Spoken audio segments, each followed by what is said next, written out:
This video is brought to you by Mubi, a curated online cinema streaming exceptional films from around the globe. Get your first month for free at mubi.com/storytellers.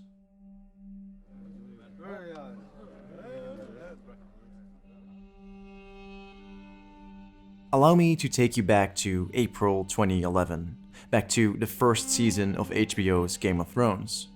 The season that introduced us to the world of Westeros and to the Starks of Winterfell. Although from the very start it was already apparent that Game of Thrones wouldn't be your typical PG-13 fantasy affair, not much else seemed particularly out of convention. We had our main protagonist in Ned Stark, our antagonists in the Lannisters, and a murder mystery plot that would undoubtedly be solved and brought to light by our hero, until this happened. In the blink of an eye, the story was subverted, famously giving the finger to traditional storytelling in favor of a more subversive, gritty, and morally ambiguous narrative in which death could seemingly come for any character at any given time. It's also one of the reasons why, 7 seasons later, it still feels like it's impossible to say how exactly the story will come to an end, and who will ultimately be the one to rule Westeros. But how true is this sentiment really? I would argue that for all its apparent subversion, at its core the narrative has never really strayed all that far from traditional epic fantasy storytelling to begin with. In a way, it's as if Martin and the showrunners have always been telling two separate stories. The subversive low fantasy story has dominated most of the narrative, manifesting itself in the morally grey struggle for the Iron Throne between countless nuanced and flawed characters. But as this ensemble of characters has gradually been thinned out as we're nearing the climax of the story, the subversive narrative has slowly but surely given room for the larger narrative to rise to the foreground. This is the archetypal high fantasy narrative in which our main protagonists are clearly defined and in which the central conflict focuses on an existential moral struggle between the forces of good and evil. And even though it has just now come to the forefront, it's a narrative that has been at the core of the story since the very beginning, having been centered around one character in particular, Jon Snow. And it's exactly when we focus our lens on his individual journey that we can retrace just how traditional the larger narrative has always been, and how it may very well reveal why Jon Snow is destined to win the Game of Thrones. But before we examine Jon's journey and why he's destined to become the ruler of Westeros, we first have to take a closer look at the archetype of the king. In their book King, Warrior, Magician, Lover, Rediscovering the Archetypes of the Mature Masculine, psychoanalyst and mythologist Robert Moore and Douglas Gillette observe that the archetypal king has two active functions. He orders and brings stability to the world, and he acts as the central force of generativity, fertility, and blessing in his kingdom. Here we can see the stories of the God of the Old Testament slaying Leviathan, the serpent in the sea, and that of the Babylonian god Marduk fighting the forces of chaos in the form of the dragon Tiamat and her demon army, slaying her and creating the ordered world from her body. The king lives according to a divine ordering principle, which he then spreads across his realm in the form of laws.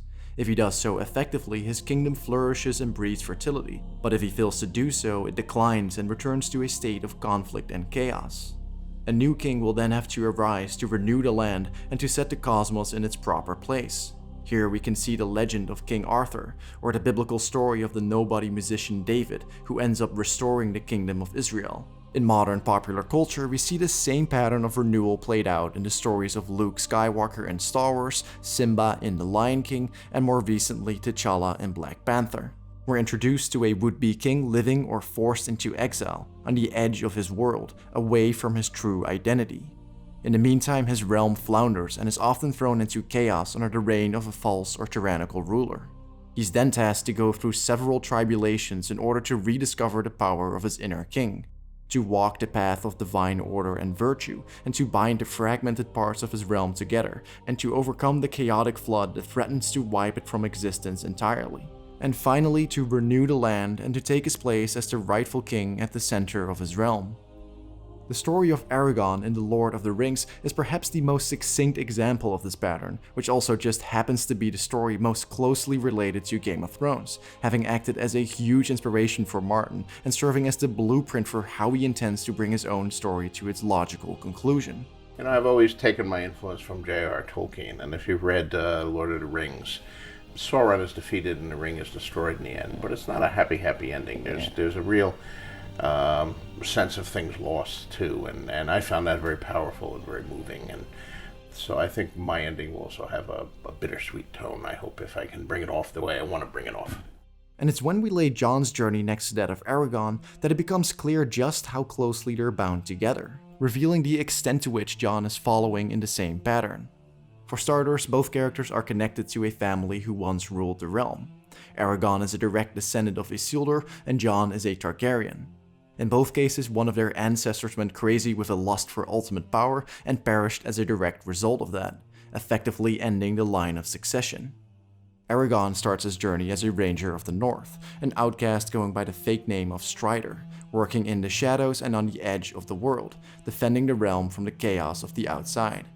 Jon Snow on his turn is identified as a bastard, a nobody who, based on that reality, decides to join the Night's Watch, another band of rangers consisting of outcasts tasked with defending the realm from the chaotic forces that roam north of the Wall, another symbol for the edge of the world. Both characters are effectively in symbolic exile, one choosing not to take on his true identity, the other unaware of his actual heritage, starting their journeys as far removed from their destinies as possible. But as their journeys progress, they gradually move into alignment with their inner king, both in their generative actions towards others, as well as in their selfless courage and taking on of increasing responsibility. You all crown me your king. I never wanted it. But I swear to you, I will not let the White City fall. Because the North is my home. It's part of me, and I will never stop fighting for it, no matter the odds. But in order to mature mentally, they also need to let part of who they are go. Something needs to die in order for a renewal to take place. Put aside the Ranger. Become who you are born to be. Kill the boy. And let the man be born.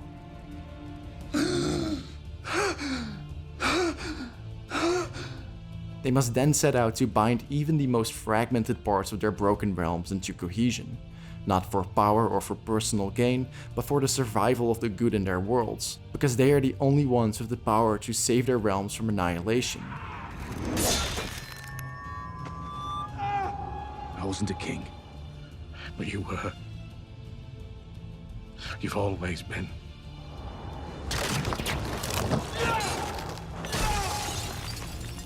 The next and final step is for the exiled king to face and defeat the forces of chaos in a final struggle, and to proclaim his renewed kingdom at the center of his realm.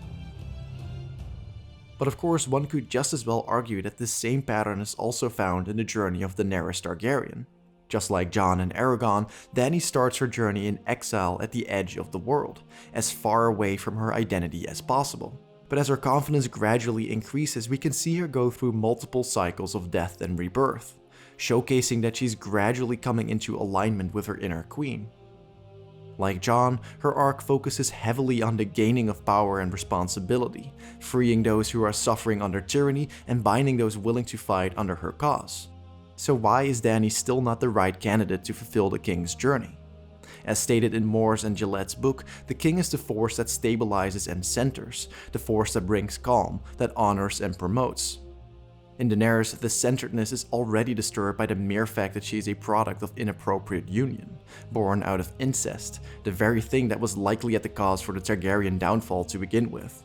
Perhaps as a direct consequence of this, we also see the gradual development of a growing sense of grandiosity in her being, as depicted in the ever-increasing list of titles she takes on.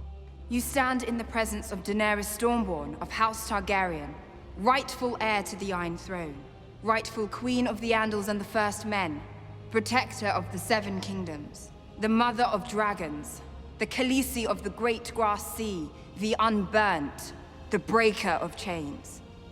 In contrast to the humble and selfless Jon, who takes on the role of king because it's what he needs to do to save the realm, Dany fully identifies with her role as queen, and is showing signs of its archetypal shadow side, the tyrant. Dracarys.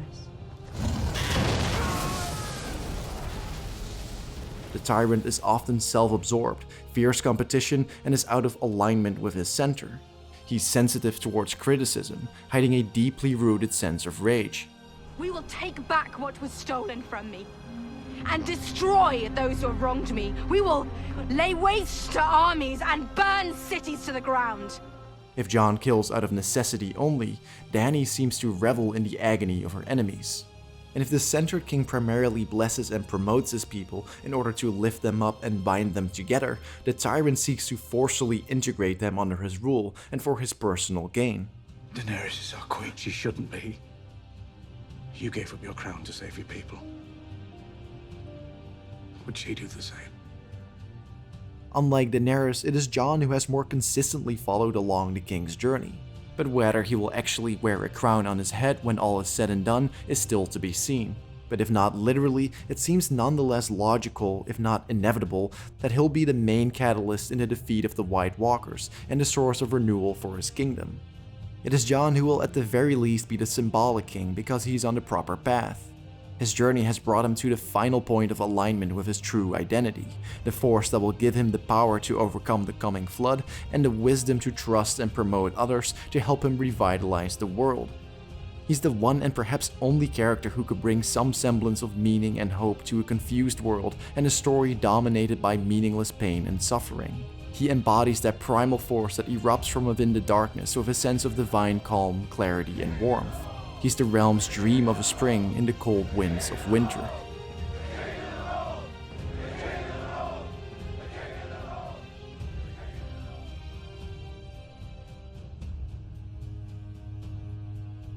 A question I find interesting, and one that has frequently come up on our channel, is how our modern stories embody the tales, myths, and legends of old. How does one adapt a pre-existing text, and what do those archetypal stories tell us about our humanity? Right now in the US, the excellent streaming service Mubi is dedicating an ongoing series to these questions of adaptation by showcasing a number of films who have managed to do so quite effectively, among which Miguel Gomez's adaptation of Arabian Nights and Richard Linklater's Tape. And what makes Mubi such a breath of fresh air, besides these specials, is that at any given time they have just 30 films available. Every day they add a film, and every day they take one away. And this curated selection always consists of high-quality films and documentaries from all over the globe, many of which you might not be familiar with and which you likely wouldn't be able to find on many other streaming services. So if you sign up now, you not only get 30 days free access to their entire assortment of films, but you also help us sustain the channel by showing your appreciation to a company that has been consistently helping out video essay creators like us here on YouTube. So if all of that sounds good to you, head on over to mubi.com/storytellers where you can get that extended 30-day free trial. Again, that's mubi.com/storytellers where you can sign up to help us out. Thanks guys.